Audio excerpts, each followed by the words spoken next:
بسم اللہ الرحمن الرحیم.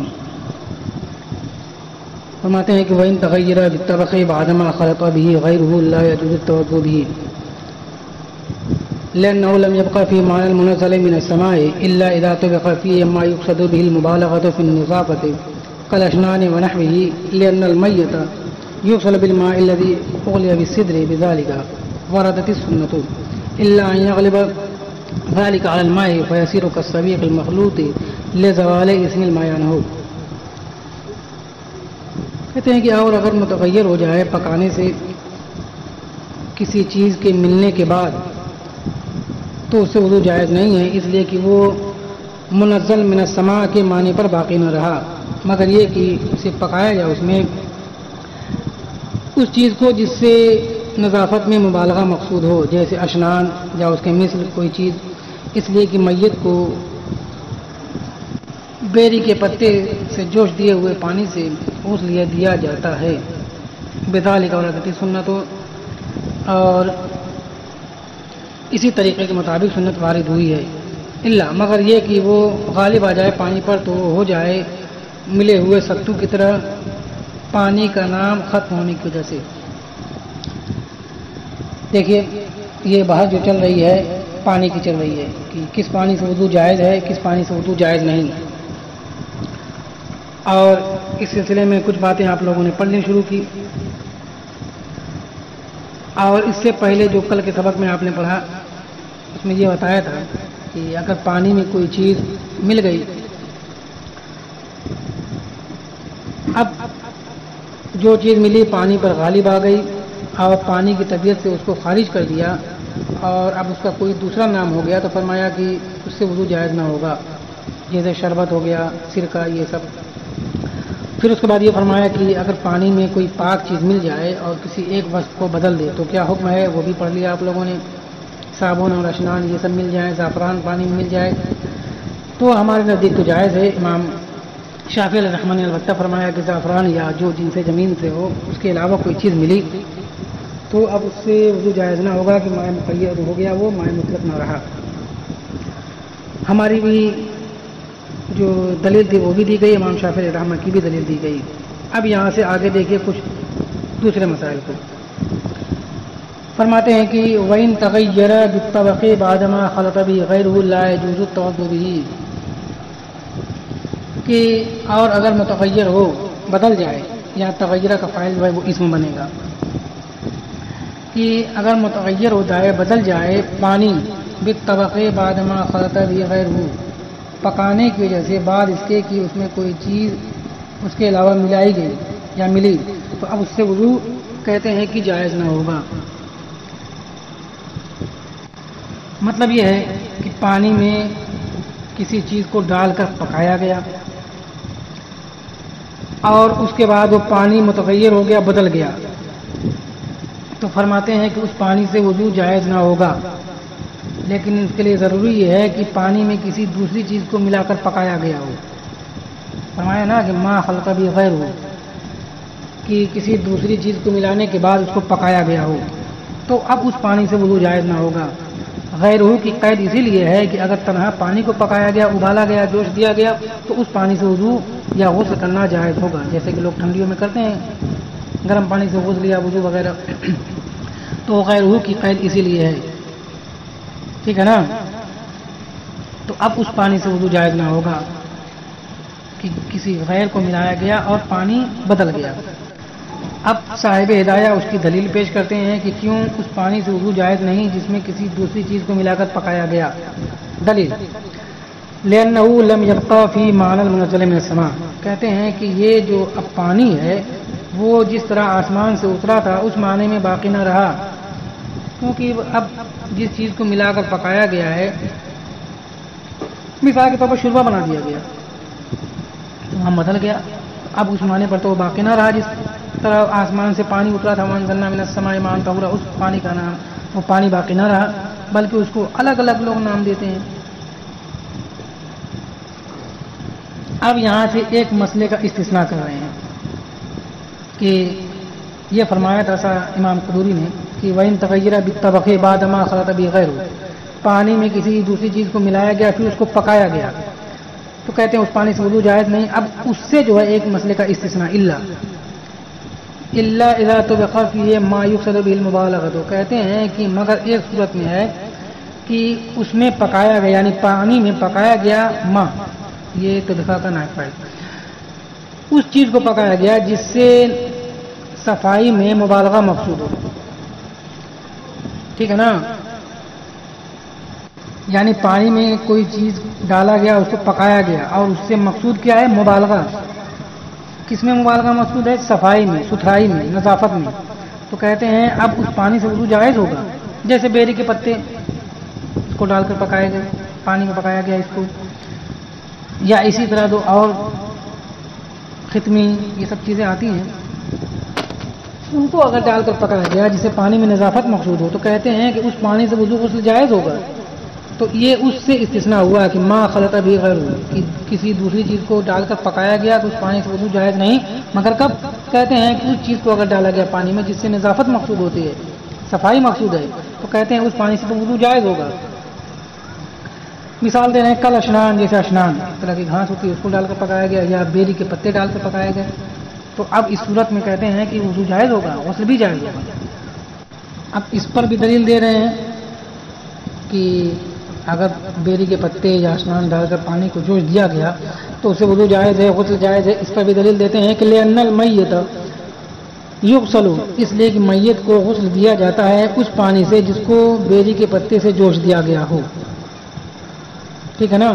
دیکھیے میت کو جب نہلایا جاتا ہے تو جو پانی گرم کیا جاتا ہے اس میں بیری کے پتے یا اشنان یہ سب ڈالتے ہیں، تو اسے غسل دیا جاتا ہے. کہتے ہیں کہ بذالک ورثت سنہ، اور اس معاملے میں اس طرح پر سنت بھی وارد ہوئی ہے. یعنی بتانا یہ چاہتے ہیں کہ حدیث بھی اس بارے میں ہے کہ بیری کے پتے سے یا اس کے پانی سے غسل دیا جائے. وہ حدیث اس طرح پر ملتی ہے کہ حضرت ام عطیہ انصاریہ رضی اللہ تعالیٰ عنہ یہ غسل دیا کرتی تھی. تو جب حضرت زینب جو رسول پاک صلی اللہ علیہ وسلم کی بیٹی ہیں، ان کی وفات ہوئی، تو رسول اکرم صلی اللہ علیہ وسلم نے جو غسل دینے کے لیے عورتیں آئی تھیں ان سے فرمایا کہ ان کو 3 مرتبہ غسل دو یا 5 مرتبہ یا اس سے بھی زیادہ، بے ماء السدر، بیری کے پتے تھے. تو اس طرح کی حدیثیں ملتی ہیں. اب ایک اور مسئلے کا استثناء کہتے ہیں کہ الا ان یغلب ذلك علی الماء، مگر یہ کہ وہ چیز پانی پر غالب آ جائے. تو دیکھیے دو استثناء ہو گیا. ایک تو استثناء پہلے یہ تھا کہ وَإِن تَغَيَّرَ بِالطَّبْخِ بَعْدَ مَا خَلَطَ بِهِ غَيْرُهُ لَا يَجُوزُ بِهِ، کہ اگر پانی میں کسی دوسری چیز کو ڈال کر پکایا گیا تو اب اس پانی سے وضو جائز نہیں ہے.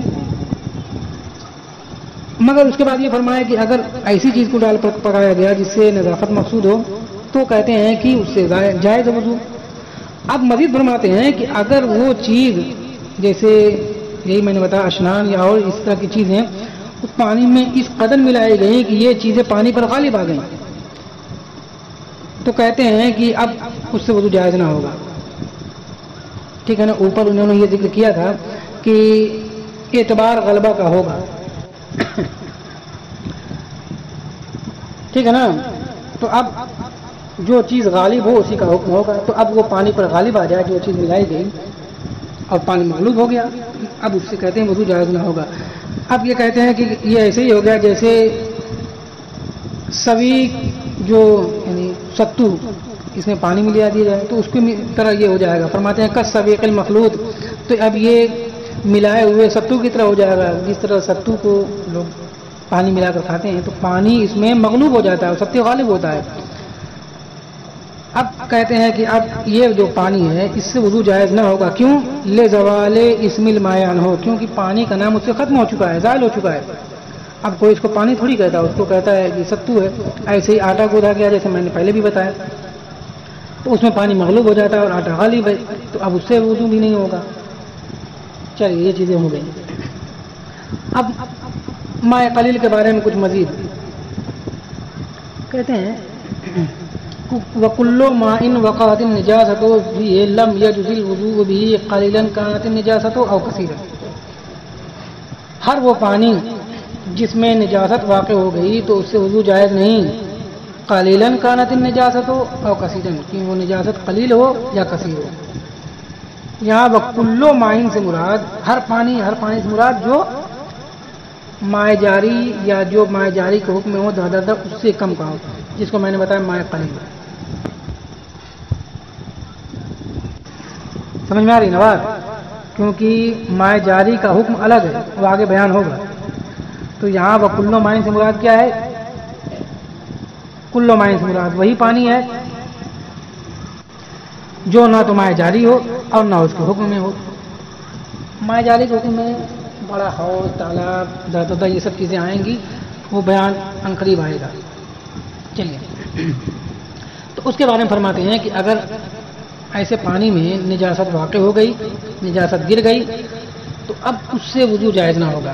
اب وہ چاہے نجاست قلیل ہو یا کثیر ہو۔ مان لیجئے کہ ایک بالٹی پانی رکھا ہوا ہے اور اس میں ایک قطرہ شراب کا گر گیا، تو اس میں کون غالب ہے؟ ظاہر سی بات ہے پانی غالب ہے، مگر پانی میں ملنے والی چیز ناپاک ہے۔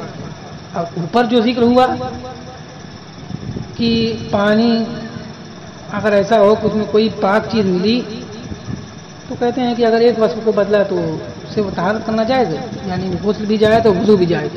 مگر یہاں پر مسئلہ کیا ہے؟ پانی میں ناپاک چیز ملنے کا ہے۔ تو اب پانی میں ناپاک چیز مل گئی تو پانی قلیل ہو، یعنی وہی جو مائع جاری نہ ہو یا اس کے حکم میں نہ ہو، تو کہتے ہیں کہ اس پانی سے نہ تو وضو جائز ہوگا اور نہ جو ہے غسل کرنا جائز ہوگا، نہ وضو۔ اب اس مسئلے میں علماء کے کچھ اختلاف ہیں، ائمہ کے، امام مالک کا بھی اختلاف ہے، امام شافعی کا بھی کچھ اختلاف ہے۔ اس کو دیکھیے، فرماتے ہیں وقال مالک یجوز ما لم يتغیر احد اوصافه۔ امام مالک رضی اللہ تعالیٰ عنہ نے فرمایا کہ جائز ہے۔ کیا مطلب؟ یعنی پانی میں اگر کوئی نجاست پڑ جائے تو اس سے وضو کرنا جائز ہے، اگرچہ مائع قلیل ہو۔ مائع قلیل سمراد جو مائع جاری یا اس کے حکم میں نہ ہو۔ تو امام مالک نے فرمایا کہ اس سے جو ہے کیا ہے؟ وضو کرنا، غسل کرنا جائز ہے۔ کب تک جائز ہے؟ کہتے ہیں کہ معلوم یتغیر احد اوصافہ، جب تک اس کے اوصاف میں سے کوئی ایک بدل نہ جائے۔ تین وصف ہیں، لون، طعم اور طعم اور رائحہ، یہ تین وصف ہوتے ہیں۔ تو ان تینوں وصفوں میں سے جب تک کوئی بدل نہ جائے تب تک کہتے ہیں امام مالک سے وضو کرنا جائز ہے۔ اب ان کی دلیل کیا ہے؟ کہتے ہیں لما روینا، وہی ہے جو ہم نے روایت کی۔ کیا روایت کی؟ اس سے پہلے ایک حدیث گزری تھی کہ الماء طہور لا ينجسه شیء، ٹھیک ہے نا؟ یہ جو باب الماء الذی، یہ باب شروع کیا تھا، بالکل شروع میں اس کے یہ حدیث انہوں نے ذکر کی پچھلے صفحہ میں کہ الماء طہور لا ينجسه شیء الا ما غیر لونه او طعمه او ریحه۔ تو کہتے ہیں کہ جب تک کوئی ایک چیز بدل نہ جائے تب تک اس سے وضو اور غسل جائز ہے۔ دلیل وہی حدیث جو ہم نے بیان کی۔ یہ امام مالک کا قول ہوا۔ امام شافعی کیا فرماتے ہیں؟ یجوز ان کان الماء قلتین، پانی قلیل ہو اور اس میں نجاست گر جائے تو اس سے وضو کرنا جائز ہے، جبکہ پانی دو قلے ہو، ٹھیک ہے نا؟ تو اگر پانی دو قلہ ہو اور اس میں نجاست گر جائے تو کہتے ہیں امام شافعی علیہ الرحمہ کہ اس سے وضو کرنا جائز ہے۔ ان کی دلیل کیا ہے؟ کہتے ہیں دیکھیے رسول پاک صلی اللہ علیہ وسلم کا یہ فرمان کہ اذا بلغ الماء قلتین لا يحمل خبثا، کہ جب پانی دو قلے کو پہنچ جائے تو گندگی کو نہیں اٹھاتا، ٹھیک ہے نا؟ یہ ان دونوں حضرات کی دلیل ہوئی۔ اصل میں امام مالک نے جو یہ فرمایا کہ جائز نہیں ہے، تو ان کے نزدیک ایک قاعدہ ہے کہ جب تک پانی کے وصف میں سے کوئی چیز بدل نہ جائے تب تک اس سے وضو کرنا جائز ہے۔ لہذا اگر کسی آدمی نے وضو کیا، پانی گرا، اس کو جمع کر لیا گیا، تو کیا اس کا بدلا؟ نہ تو اس کا رنگ بدلا، نہ مزہ بدلا، نہ اس کی بو بدلی، تو اس سے بھی وضو ان کے ہاں جائز ہوگا، یعنی مائع مستعمل سے۔ اسی طرح اگر کتے نے بھی چاٹ لیا، مثلا پانی میں منہ ڈال دیا، تو کیا بدلا؟ کچھ نہیں بدلا۔ تو جب تک کوئی ایک چیز ان کے یہاں بدل نہ جائے، تینوں وصفوں میں سے کوئی ایک بدل نہ جائے، تب تک اس پانی سے وضو جائز ہے، قلیل نجاست پڑے کثیر، یہ جب تک کوئی چیز بدل نہ جائے آپ وضو بھی کر سکتے ہیں، تیمم اور اس کو جو ہے غسل بھی کر سکتے ہیں۔ امام شافعی کے یہاں یہ ہے کہ پانی جب 2 قلے ہو جائیں تو وہ گندگی کو نہیں اٹھاتا، ناپاکی کو نہیں اٹھاتا. اس کا مطلب یہ ہے کہ قلیل نجاست اس میں پڑی، کوئی فرق نہیں ہے، اس پانی سے وضو کرنا جائز ہوگا. قلہ دیکھیے یہ ایک مقدار ہے. اب اس کی تفسیر میں علماء کا اختلاف ہے کہ ایک قلہ کتنا پانی ہوتا ہے. تو کچھ نے کہا کہ 500 رطل یعنی بغدادی رطل سے 500 رطل کا ہوتا ہے 2 قلہ، ٹھیک ہے. اور بعض لوگوں نے کہا کہ 700 رطل. تو ایسے اس میں اختلاف ہے کہ اس کی مقدار ہے کیا، ٹھیک ہے نا. کہ جو امام شافعی نے فرمایا کہ 2 قلے پہنچ جائیں، تو قلے کے وزن میں اختلاف ہے کہ ایک قلہ کتنے کا ہوتا ہے. چلیے، تو انہوں نے فرمایا امام شافعی نے کہ دیکھیے 2 قلے یہ مائع کثیر ہیں اور اس میں نجاست پڑ جائے تو اس کا کوئی اثر اس میں نہیں ہوتا. یہ ان حضرات کی دلیل ہو گئی، امام مالک کی بھی دلیل اور امام شافعی کی بھی دلیل. اب ہماری دلیل فرماتے ہیں کہ کے طور پر فرماتے ہیں کہ ورنا حدیث المستيقظ من منامه، اور ہماری دلیل حدیث مستيقظ من منامه یہ ہے. کتاب کی بالکل شروع میں جہاں وضو کا بیان تھا، طہارت تھا، وہاں پہ انہوں نے یہ ذکر کیا تھا کہ وضو کی سنتیں جہاں پہ تو فرمایا تھا کہ جب وضو کرنے والا سو کر اٹھے تو اپنے ہاتھ کو دھلے، ٹھیک ہے نا. تو وہاں پہ جو حدیث انہوں نے پیش کی تھی وہ یہ تھی کہ اذا استيقظ احدكم من منامه فلا يغمسن يده في الاناء حتى يغسلها ثلاثا فانه لا يدري اين باتت يده، یہ فرمایا تھا. تو اسی کو فرماتے ہیں یہ حدیث جو ہے ہماری دلیل ہے کہ اگر مائع قلیل میں نجاست پڑ جائے تو وہ وضو اور غسل کے لائق نہیں رہتا. مگر اس حدیث سے استدلال کس طور پر ہے؟ تو دیکھیے اس حدیث سے استدلال اس طور پر ہے کہ ایک آدمی نیند سے بیدار ہو تو اس کے لیے اس کو چاہیے کہ جو ہے پانی کو چھونے سے پہلے یعنی ہاتھ ڈالنے سے پہلے اپنے ہاتھ کو دھل لے، کہ ہو سکتا ہے کہ اس کے ہاتھ میں نجاست لگی ہو. تو احتمال نجاست کی وجہ سے اس کو ہاتھ ڈالنے سے منع فرمایا گیا. یہ تو نجاست کا احتمال تھا، اور یہاں پر تو حقیقتاً نجاست پڑی ہوئی ہے. مائع قلیل میں حقیقتاً نجاست پڑی ہوئی ہے، تو ظاہر سی بات یہ بدل جو والا اس کے لیے نہیں ہوگا. وہاں پر تو ایک احتمال تھا، مگر آدمی وہاں پہ ڈال بھی دے تو کوئی بات نہیں، جب تک کہ یقین سے معلوم نہ ہو کہ میرے ہاتھ میں نجاست لگی ہوئی ہے. اگر ڈال بھی دیا تب بھی حرج نہیں، مگر وہاں پر منع اسی لیے فرمایا گیا کہ احتمال تو ہے نجاست کا، کہ ہو سکتا ہے کہ کہیں ایسی جگہ ہاتھ پڑ گیا ہو نجاست لگ گئی ہو، اس لیے اس احتمال کی وجہ سے منع فرمایا تھا. تو یہاں تو مائع قلیل میں نجاست پڑ چکی ہے، تو کیا ہوگا وہ. دوسری حدیث فرماتے ہیں کہ وقول علیہ السلام ایسے ہی رسول پاک صلی اللہ علیہ وسلم کا یہ بھی فرمان کہ لا یبولن احدکم فی الماء الدائم ولا یغتسلن فیہ من الجنابۃ. کہتے ہیں ایسے ہی رسول پاک صلی اللہ علیہ وسلم نے یہ بھی فرمایا کہ تم میں سے کوئی ہرگز مائع دائم ٹھہرے ہوئے پانی میں پیشاب نہ کرے اور نہ اس میں جنابت کا غسل کرے. کہتے ہیں کہ من غیر فصل، اس حدیث میں کوئی تفصیل یا فصل نہیں ہے کہ ماں جو ہے وہ قلیل ہو کثیر ہو، اس کی چیز نہیں ہے. اب اس سے بھی استدلال اس طور پر ہے کہ دیکھیے کہ اگر آدمی کو یہ غسل کرے ٹھہرے ہوئے پانی میں جو کم پانی ہو اس میں غسل کرے تو غسل کرنے کی وجہ سے اس کا پانی متغیر تو ہوگا نہیں، نہ اس کا رنگ بدلے گا، نہ منہ بو، نہ مزہ، کچھ نہیں بدلے گا، مگر پھر بھی منع تو فرمایا گیا نا. چلیے اس طور پر اس سے استدلال ہے. اسی کو فرمایا کہ من غیر فصل، اس میں کوئی تفصیل نہیں ہے، عموم ہے، اس میں عام ہے.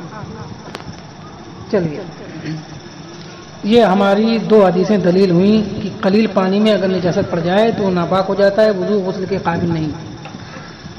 اب امام مالک اور امام شافعی نے جو اپنے استدلال کے طور پر حدیث کو ذکر کیا اس کا جواب فرماتے ہیں کہ والذی رواہ مالک، اور وہ روایت جس کو امام مالک نے روایت کیا وارد ہوئی ہے بیر بضاعہ میں. بیر بضاعہ جس کا میں پہلے ذکر کر چکا کہ یہ کنواں تھا بضاعہ نام کا. فرماتے ہیں کہ یہ جو فرمایا امام مالک نے کہ الماء طہور لا ينجسه شیء، یہ حدیث تو بیر بضاعہ کے تعلق سے تھی. وماء کان جاریا فی البساتین، اور اس کا پانی، کس کا پانی؟ بیر بضاعہ کا. بساتین یعنی باغوں میں جاری تھا، کئی باغ اس سے سیراب کیے جاتے تھے. بتانا یہ چاہتے ہیں کہ وہ تو مائع جاری تھا. بیر بضاعہ اصل میں وہ صحابہ نے سوال کیا کہ یا رسول اللہ اس پانی سے بیر وضاء کے پانی سے وضو وغیرہ کرنے کے تعلق سے، کیونکہ اس میں جو ہے گندگی ڈالی جاتی ہے وغیرہ وغیرہ، تو فرمایا کہ الماء طہور لا ينجسه شيء، یہ فرمایا. تو اسی کو فرماتے ہیں کہ یہ جو حدیث ہے وہ تو بیر وضاء کے تعلق سے، اور بیر وضاء کا جو تھا وہ کیا تھا؟ ماء جاری تھا، اور ماء جاری میں قلیل نجاست پڑ جائے تو کوئی اس کا اثر ظاہر نہیں ہوتا. چلیے اب امام مالک کی دلیل تو ہو گئی، اس کا جواب، اور امام شافعی نے جو ذکر کیا ہے کہ جب دو قلے ہو جائے تو لا يحمل خبثا، اس کا جواب کیا ہے؟ کہتے ہیں وما رواه الشافعی ضعفه ابو داؤد، اور وہ جس کو امام شافعی نے روایت کیا ہے تو فرماتے ہیں کہ ابو داؤد نے اس کو ضعیف کہا، یہ حدیث ضعیف ہے. ایک چیز ہو گیا. دوسری چیز او ہوا يدفع عن احتمال النجاست، اس کا دوسرا جواب یہ دیتے ہیں کہ ایک تو وہی کہ یہ حدیث ابو داؤد نے اس کو فرمایا کہ یہ ضعیف ہے، اور دوسرا مطلب کیا ہے؟ کہتے ہیں کہ یا یہ کہ دو قلہ پانی نجاست اٹھانے کے لائق نہیں رہتا.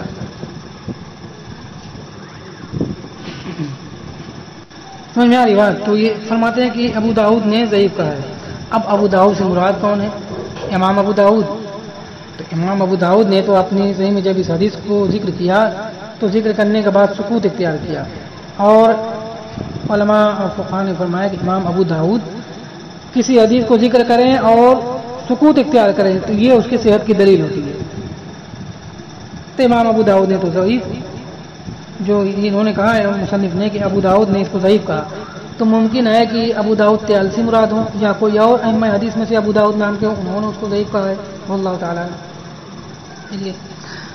اب کہتے ہیں یہ بھی ہے کہ جب عفو عن احتمال النجاست، ایک معنی تو وہی ہے کہ کیا ہے یہ ضعیف ہے، دوسرا یہ کہ دو قلہ پانی نجاست اٹھانے کے لائق نہیں رہتا. کیا مطلب ہے؟ کہتے ہیں دیکھیے اس حدیث کا جواب دو طرح سے ہے، ایک تو وہی کہ ضعیف ہے، دوسرا جواب یہ ہے جو امام شافعی نے یہ بیان کیا کہ دو قلے پانی نجاست سے متاثر نہیں ہوتا. ٹھیک ہے نا، ایک مفہوم یہی ہوا نا جس میں امام شافعی نے لیا، مگر اس میں دوسرا مفہوم یہ بھی ہو سکتا ہے، وہ یہ کہ پانی اگر دو قلے ہوں، دو قلے کی مقدار میں ہوں تو وہ نجاست کو برداشت نہیں کرتا، یعنی کیا مطلب وہ ناپاک ہو جاتا ہے. تو دونوں احتمال ہے اس میں، تو ہو سکتا ہے کہ یہاں یہ مراد ہو وہ برداشت نہیں کر پائے. چلیے واللہ تعالی اعلم.